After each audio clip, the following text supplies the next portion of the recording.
Oh, DC Comics. Oh, Warner Brothers. The Hollywood duo that gives us so much juicy content on the weekly basis to talk about. As we all know, that content is normally pretty negative. They've done it to themselves.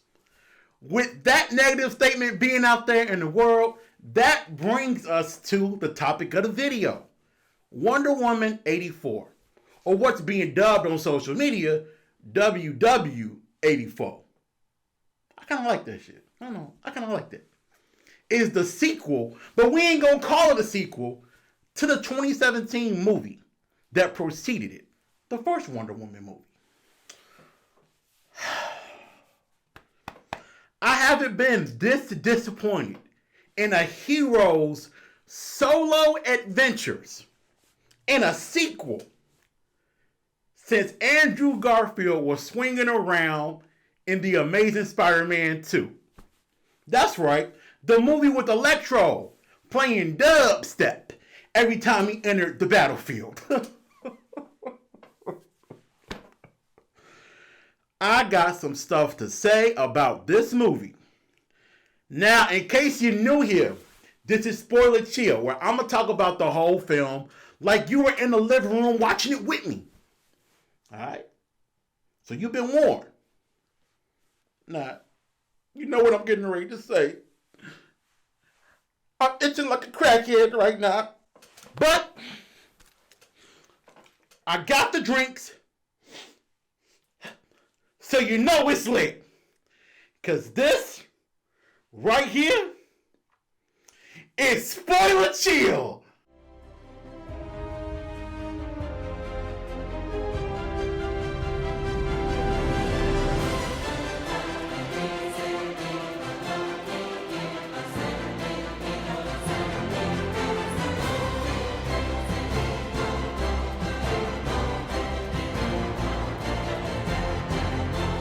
So, as we all know, Wonder Woman 84 is one of the many films in 2020 that has been greatly impacted by COVID-19, or better off, what we used to call the Corona. It's really affected Hollywood in a big way. So many movies that were primed to be released in theaters to get that guap didn't get that guap because of the pandemic that's going on. So those films went to streaming. Other movies like Black Widow, The Eternals got moved to 2021. I know it was a tough decision for Warner Brothers and DC to make, especially considering that their universe is kind of mixed in terms of reception, and Wonder Woman is their most biggest financial guarantee. So to put that on streaming was a hard decision, but they made the right choice for us as fans and for them as a corporation, so I'm all good with it. When you get to this movie and how it opened up, you see Themyscira, right? There's this luscious forest type area where Diana as a young girl is riding on a horse. You see this beautiful green waterfall with the water rushing against the rocks. It really is beautiful how Themyscira is displayed in this movie. Going back to the first Wonder Woman movie, it was okay, but it wasn't really showcased. In this scene, it is showcased to the fullest. After you get past the waterfall, there's this type of Olympic Amazonian games that's going on where they're competing against one another. And this stadium, this Olympus type Coliseum looks beautiful. Like, it's crazy how special effects are able to put you in places that we never would actually be able to go to because they don't exist. It's great to see what special effects are able to do in today's cinema. Now, going back to Themyscira, I was very proud of this level up it had, right? If you go back to, let's say, the MCU, and you talk about the first Thor movie, when you see Asgard, Asgard looks like some dark closet.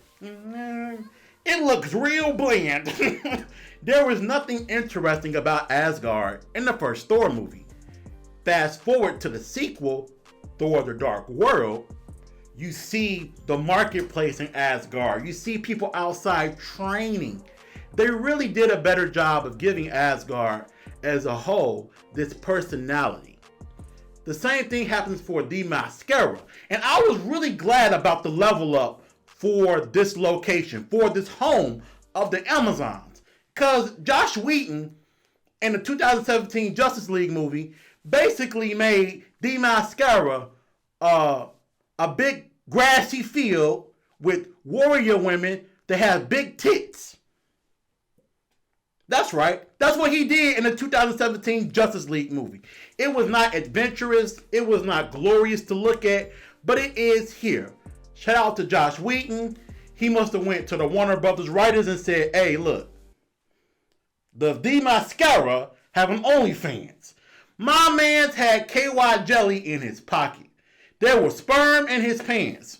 But I ain't gonna go in on him no more. We're gonna talk about him in another video. That motherfucker something else. Anyway, after you get past the Themyscira and how beautiful it is, you have opening credits, titles, and you see Diana is, even at a young age, she's a fierce competitor. She's better than the other Amazonians who are way older than her. So she's epic in what she's doing. Ultimately, she finds a way to cheat, take the short path to victory. Just as she's getting ready to accomplish her goal of winning this event, her mother stops her and allows for other people to go ahead of her and win. Diana, of course, being a child, has a big fit. You stopped me from winning. If it wasn't for you, I would have, no. And the essence of that scene is basically, sometimes you have to sacrifice the thing that is dearest to you in the moment to do what's right. And that plays out in the later portions of the film, particularly the third act.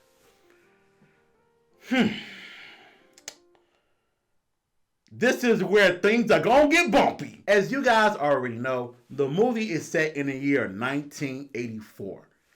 From the title. Now, they do an awesome job of capturing the essence of that time period in this film. I was born in the mid-90s, so beyond watching like RoboCop and Ghostbusters and Back to the Future, I don't know too much about the 80s. Shout out to the 85 Bears though. I'm a Bears fan, but I don't know too much about the 80s. But they did an awesome job from the Google searches I did of capturing that era with set pieces, jokes, cars in the background, the way homes are structured. Even the wardrobe accuracy of everybody is to a T. The wardrobe department, costumes, props, y'all did y'all thing in this movie. I mean, Jesus, it captured that time period like that. Y'all did an awesome job. Now, there are moments where that element bleeds through action sequences and almost makes them feel goofy. We're gonna get into this right now. During the mall action sequence, which happens at about, I would say, maybe the 15-minute mark of the movie, there are some jewelry thieves in the mall. Y'all know, it's set in the 80s. They are stealing some jewelry, basically. And with the way these bad guys were dealt with was like a kid's WB cartoon. They are getting thrown through items, slid on the floor, hung up backwards, hung up by their goddamn feet. I thought I was watching Ninja Turtles 2, Secret of the Ooze.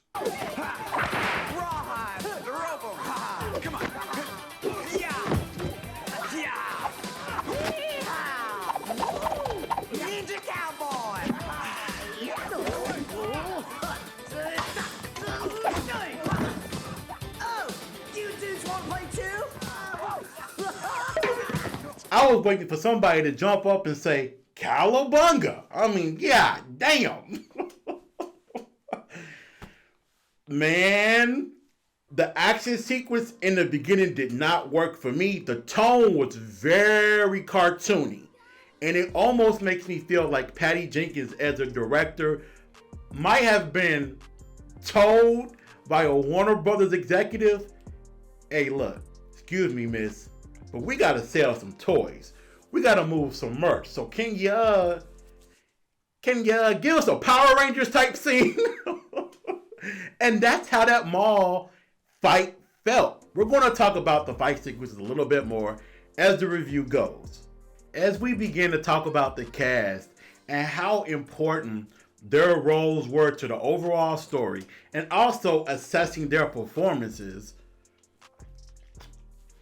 I want people to understand something. That for me personally, if you can get a solid performance out of everybody in a film, it's automatically not the worst thing ever made. Because we got a lot of movies out here where you can tell somebody just phoned in their performance.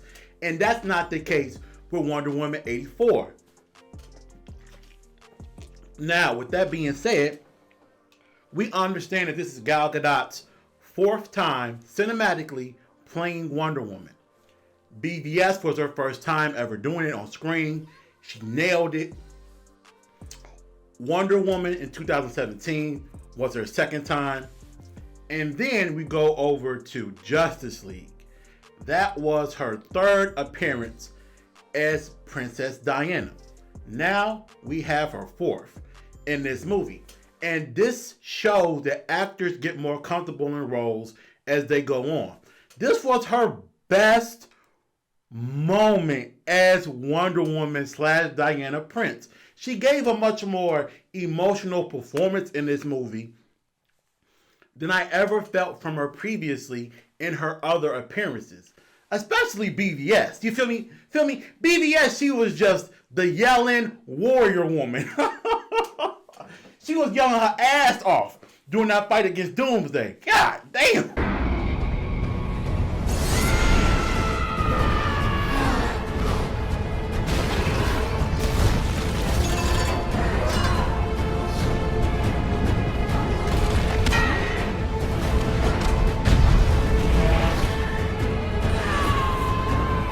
I was in the movie theater. Shit. Oh my God. But this is an excellent performance from her. We know that Chris Pine is back as Steve Trevor, her love interest from the last movie. He plays a similar role in this one, but it's reversed. Instead of Wonder Woman being the fish out of water, it's Steve Trevor who's the fish out of water, because he's in a time period that later dates the one that he's from. So he's walking around asking what this is, what that is. The scenes of them walking around Washington, looking at planes in the sky, looking at garbage cans, break dancers, her taking him to the NASA museum, things like that. Those scenes were really fun in the movie with Steve Trevor, and we know that he is her emotional rock. Now, I know somebody's like, Marcus, we know you itching. Pause. Hey, yo. That was a thirsty pause. Marcus, we know you got the ointment. Not like that. When you gonna get to it? I'm about to get to it now. How does Steve Trevor come back? Because we all know he blew up in the first Wonder Woman movie, making the sacrifice play. If strong language offends you, my advice is to leave the video now. All right? Bump it up maybe like 3 minutes, because I'm getting ready to go in. All right. So, for Wonder Woman 84, one of the biggest questions audiences had, how the hell is Steve Trevor back? I mean, it's not possible, right? Unless you get Flashpoint involved, but that's for another fucking video. It's not possible. So how is he back? There's this stone that the whole movie revolves around that's from the ancient gods. It's old, that is able to grant wishes, right? Long story short, Diana in the beginning of the movie is missing Steve Trevor. Steve Trevor was the only guy that she ever fell for.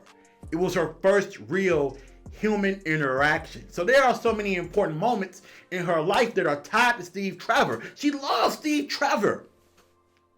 So she says one day, hey, you know, I wish you could come back. I wish we could have more time. And she's at this social gathering. Hold on, I'm gonna get to it. And when she goes to the social gathering, the dudes in this movie are just so thirsty. Oh my God. Where's your boyfriend? What? Who? Your boyfriend. No. Where your boyfriend at? Is he getting you refreshments? Is he tall? Is he getting you Mike and Ike's? Or you like Mike and Ike's? Is he hefty? Is he coming back? No, Where your boyfriend? Where your boyfriend at? Where your boyfriend? It is ridiculous. And the way she kind of like, no, not interested. No, not interested. No, not interested. She loyal. Ooh, she loyal. But anyway. She walks past this guy in a black jacket and jet black hair. And he says something to her. Hey, Diana. And she looks at him. She doesn't recognize him. She's like, I don't know you. Get away. They're talking. He mentions the Steve Trevor quote from 2017. He said to her, I can save today, but you can save tomorrow. I wish we had more time. And she pauses and goes, why'd you say that to me? And the camera begins to take this Cinderella going to the ball spin around the dude with the jet black hair. And then it stops spinning and you see it's Steve Trevor. Now, in case you confused as hell by my description, that is what happened part for part. Now, I was on my couch like, what the fuck just happened? I had to rewind it. Thank God that I was able to watch it on my goddamn PlayStation. Thank God. I had to rewind it back to make sure that, okay, was that Steve Trevor that grabbed her hand? Was that a different dude? It was a different guy. So what the movie is conveying to us is that for the audience, we see Chris Pine. Gal Gadot, Diana in the movie, sees this other man. But based upon the things that he says, that only they said to each other, she knows that that is Steve Trevor. Nigga, this thing got weird. It got so weird. The fact that she is so willing to throw herself at this other dude's body is creepy. Because that's not Steve Trevor's body that she sees. She sees somebody else's body. So this other person's body is basically being drugged all over Washington, all over the world. She riding him, she sucking him. That's right, I went there. He busting nuts, she busting nuts. It's crazy because that's not Steve Trevor's body. And I don't want to be that guy that flips arguments. I don't want to be that guy that says, if that was a woman, but god damn y'all, if that was a woman, we know what time it would have been. It would have been hashtag me too. Hashtag me too on your ass, boy. They would have been everywhere crazy. And that was very disturbing to me as a viewer. Diana, that's not Steve Trevor's body. You know, you laying up in the bed having breakfast with him. You doing all of these extravagant activities with him. That's not Steve Trevor's body. That was weird. She got her rape on. Diana got her rape on. Alright? Somebody need to call Ice-T from Law and Order. Alright? Because we got the baddies. Alright? Mm-hmm. Yeah. It was some weird fucking shit. And I didn't understand why the guy looked like Steve Trevor until a few scenes later. They didn't even do a good job at communicating what the fuck just happened. I thought it was some magic shit. I thought it was a Disney movie or some shit, the way they were trolling him around. It was dumb as hell. She got her rape on. God damn. Shit. No drugs needed. Fuck.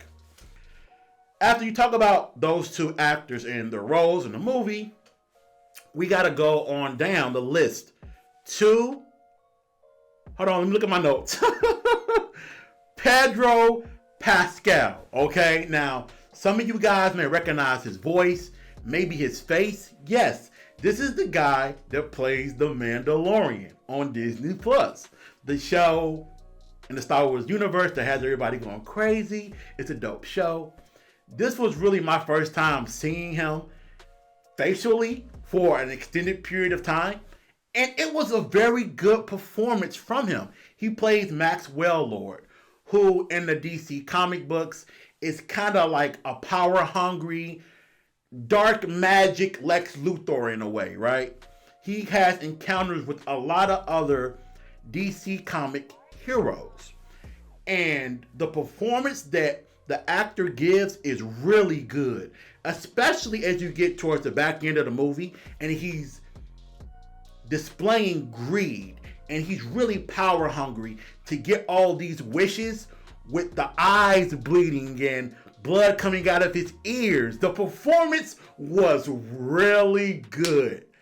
That might be the best villain performance I've seen since Josh Brolin in Avengers Infinity War. That was an excellent performance he gave as Maxwell Lord in this movie. Kristen Wiig is going to be the last member of the cast we're going to talk about. She plays Barbara Minerva, or Barbara Ann Minerva. We know from the DC comic books that's Cheetah. When I talk about the interpretation of this character, I want everybody to understand where I'm coming from. We got to do a better job in the comic book community of understanding when an actor or actress is given bad material, but they fall out with a great performance, or when they have an awful performance and great material, because there's two different sides of the spectrum. You know, we can't keep letting these writers walk away with no bullets. No. We can't be letting these writers walk away doing some fucked up shit to these characters and then they just ha la la while the actors get all the smoke. I ain't with that no more. Kristen Wiig, the only thing I saw her in prior to this movie, I'm gonna keep it real, was Ghostbusters. Yeah, that Ghostbusters, okay? And I was nervous about what she was gonna do as Cheetah. She did a good job in this movie of displaying a woman who felt taken for granted, disrespected, and ultimately given the power, the speed, the strength of a god, but really a cheetah, and then doing whatever she wanted for the first time in her life. Kristen Wiig did an awesome job at displaying Barbara Ann early movie, Barbara Ann mid movie, and even in the cheetah form. Kristen Wiig, you did your thing. I got no issue with you. I have no quarrel with you. My problem is with these damn writers. Oh my God, can I get a witness? Can somebody get my prayer cloth? I got some shit to say, man. Look, I told y'all we were going to reference The Amazing Spider-Man 2 again. And we got to do it here.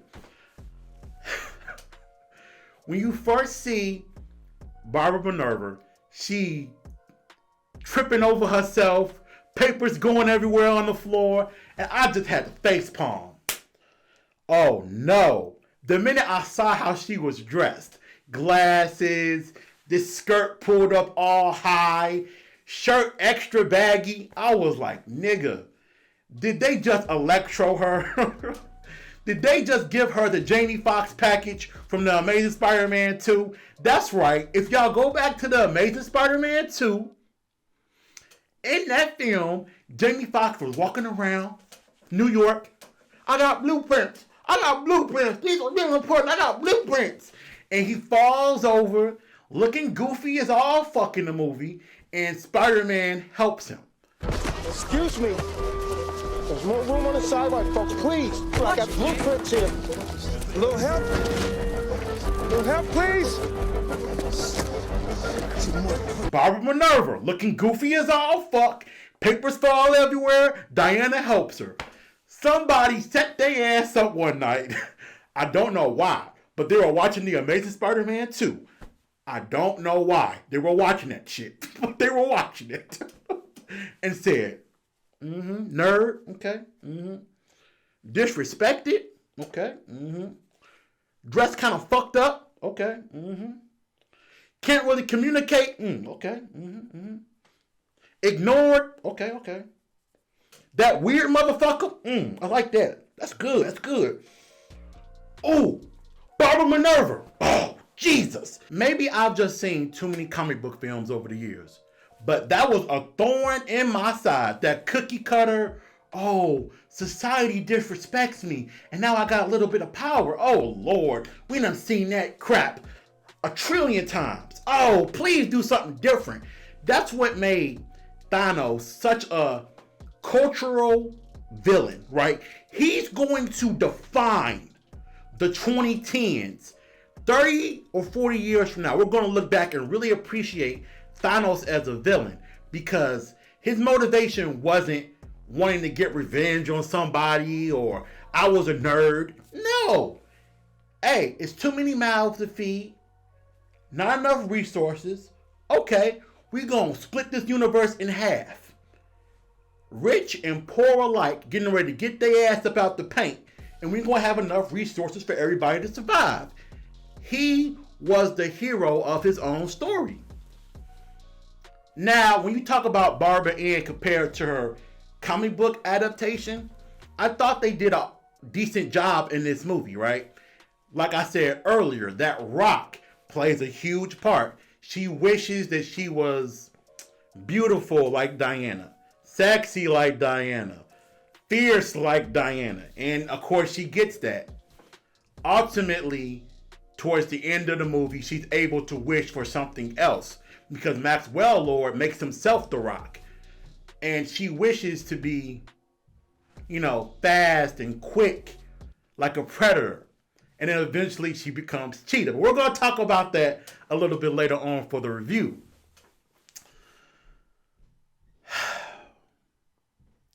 As I previously said, right? The action scenes in this movie are super freaking bright. They really pop at you, in large part based upon the time period, but also because, I think Patty Jenkins was a little compromised, and they said, hey, this is what we need for you to do, because we know how these studios like to meddle. Her suit in this film is brightened up. Oh my God, is the saturation on this thing high. oh my God. I was watching this like, damn, shit. I almost went blind a few scenes. It was so bright. The red really explodes at you.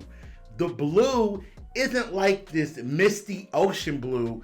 It's this very hardcore, like Kamehameha blue. Like, I'm looking at my Dragon Ball poster right now, so that's why I said Kamehameha. But you know what I mean. It's this harsher blue. And I personally didn't care for the brightness of her costume, especially when you consider that she's supposed to be a hero that isn't this public icon, that isn't this public figure. So why is she so fucking bright in this movie? I did not understand that at all. And they really tried to sexify her up in this movie. Look, Gal Gadot is an attractive woman. We all know that.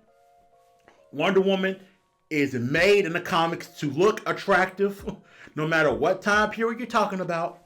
Hell, even Donna Troy in Titans, she can get it. Alright? We all know that she's displayed to look a certain way.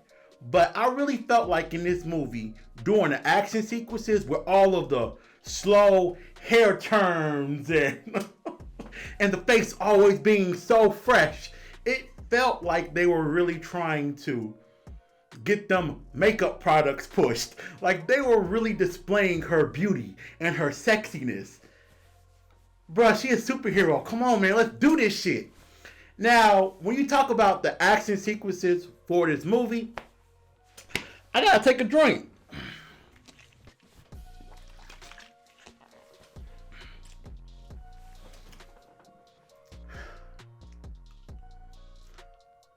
What pissed me off is that it took until about an hour and 45 minutes for Diana to fight somebody that was not a street thug.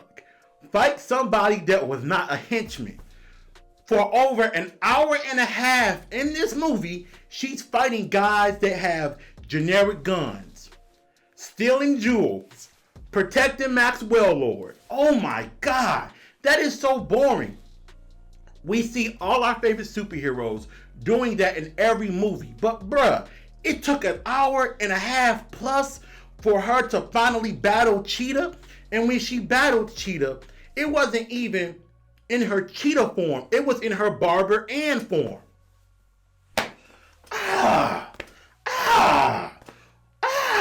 What? Why did it take so long? Now, the style that she fights with in this film is once and again something that doesn't match up with BVS, okay? Her fighting style in this movie is not based upon the sword, it's not based upon the shield that she had previously. It's a much more defensive fighting style. She's basically using her lasso to apprehend people, to stop them, to get them knocked out, but not viciously. If you go back to the 2017 movie, she came with the smoke. I mean, she was knocking dudes upside their head with the shield. She was slicing people up. I mean, it was some bullets being blocked and hitting people. It was violent. But in this movie, it's more defensive. And that makes sense because she's been a part of society for a while now, right? She's been doing her thing in the country. She knows rules. She understands her abilities in comparison with other people. So she has a lot more control. I thought that the lasso play in the movie was great. Oh my God. There are so many moments in this film with the lasso that show you Wonder Woman is that bitch. It is so many moments where she's tripping people, throwing the lasso around. She caught a bullet with the lasso. She's flying, flinging herself above the clouds with the lasso. She is riding lightning with the lasso. It really did advance from where we saw her in her 3 previous incarnations. I appreciated that by the team that put everything together for the action scenes. This movie had no consideration for BVS. I repeat, this movie said, fuck BVS. This movie did not care about BVS. BVS was that child that you don't want nothing to do with because it don't look like me. That's what BVS was to this movie. I'm assuming that Warner Brothers basically came to Patty Jenkins and said, look, you can do whatever the fuck you want to do with this movie. The world is yours. And she said, great. And took it back to 1984. Y'all, I paid attention to every line in this movie, every character, every reference. The things that happen in this movie do not add up with BVS. Let's talk about BVS a little bit.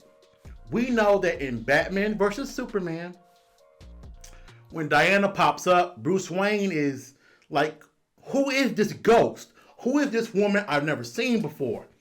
He's researching her. He's looking her up. He can't find anything until he runs across an old photo showing that this broad is old as hell. He found the photo from like World War I or whenever the first Wonder Woman movie was set. He found that old photo. But she's running around in public in a bright red suit for Wonder Woman 84. It ain't making no sense. And I even got a little Google on them. I had to flex my Google skills. I said, what year was the camcorder invented? Guess what it said? 1983. So I'm like, ain't nobody got no photos of this woman. Ain't nobody got no videos of her. But she's running around doing all of this. There aren't any reports on a woman in damn near knee-high boots and red and blue bright colors running around saving people. They ain't no reports on that for Bruce Wayne to follow. This film had no care for BVS, no consideration, and it shows. When you get to the final action sequence of the movie, I thought that the battle with Cheetah and Diana was the best action sequence in the movie. As always, we should get that final climactic battle being the best of the film. And it was. It was almost like this lion tamer versus a lion in a sense, where it was a lot of lasso play with the Wonder Woman, and Cheetah was bouncing around, jumping off things, swinging, scratching at her, clawing at her. Wonder Woman had the Golden Age armor on from the comic books. That action sequence was dope. And Cheetah as a whole, gotta take my hats off. VFX artists, makeup team, y'all did y'all shit. She looks great in this movie. Look, Cheetah looks so damn good in this movie that I don't even know if that was makeup or CGI. Bruh, she looks better than Beast ever looked on film from the X-Men. Because, you know, Beast was running around in X-Men First Class looking like something from fucking Zoobilee Zoo. He was looking fucked up. Everyone up, everyone in. Time for the fun to begin. Come along with us to Zoobilee Zoo. Zoobilee Zoo. Magic and wonder are waiting for you. But Cheetah looks fantastic. She has these bloodshot red eyes that look nightmarish. It was fantastic with how she looked. But honestly, if I'm being real with you, Maxwell Lord is kind of like the main bad guy of the movie. And Cheetah is the muscle. You feel me? She's the character that stabbed Diana in the back later on. Maxwell Lord is really the one that's causing mass destruction all over the world. That's something for you to think about, because maybe these characters could come in play for Wonder Woman 3 because they were not killed in this film. The after credit scene for Wonder Woman 84 is not what you were hoping for. I was hoping for connectivity to the DCEU. They didn't get that to you. It's a scene of Linda Carter saving somebody and saying that she is Celestra, whatever that character was, right? She's basically the OG, quote unquote, wearer of the Golden Age armor, the strongest warrior from the Themyscira. That was a great way to tie Linda Carter into the current DCEU and pay homage to the first Wonder Woman. Anyway, WW84, what does it get? What does it deserve? WW84 gets a mother freaking C. Y'all know how this thing gonna go. People are gonna tell you on social media it is the worst movie ever. That ain't the case. This thing got some issues. It got some problems Diana got her rape on. Damn. It was some weird stuff. But this film is probably mid-tier for the DCEU. And mid-tier for the DCEU is a fucking win. After garbage like Birds of Prey and Suicide Squad. Jesus fucking Christ. Anyway, it's been weird, but it's been real. Shout out to the homie ATOWorldwide. The gold hoodie. Oh, shit. This is dope. This is our brother. This is our brother ATO. Anyway, y'all. Yeah. Get out of here, bitch. Yeah, I'm so fly, but you knew though. Like to mix it up, my different items like Menudo. Don't force a nigga, I'm the nigga strange like I'm Hugo. Your mama check a nigga, watch a rollie or a Hugh blow. Like it really matters, I came with 4 seasons. They think a lot about my cars, like my new Beamer. Your girl dipping in my seats, you should probably leave her. Nerd nigga with the glasses and the short season.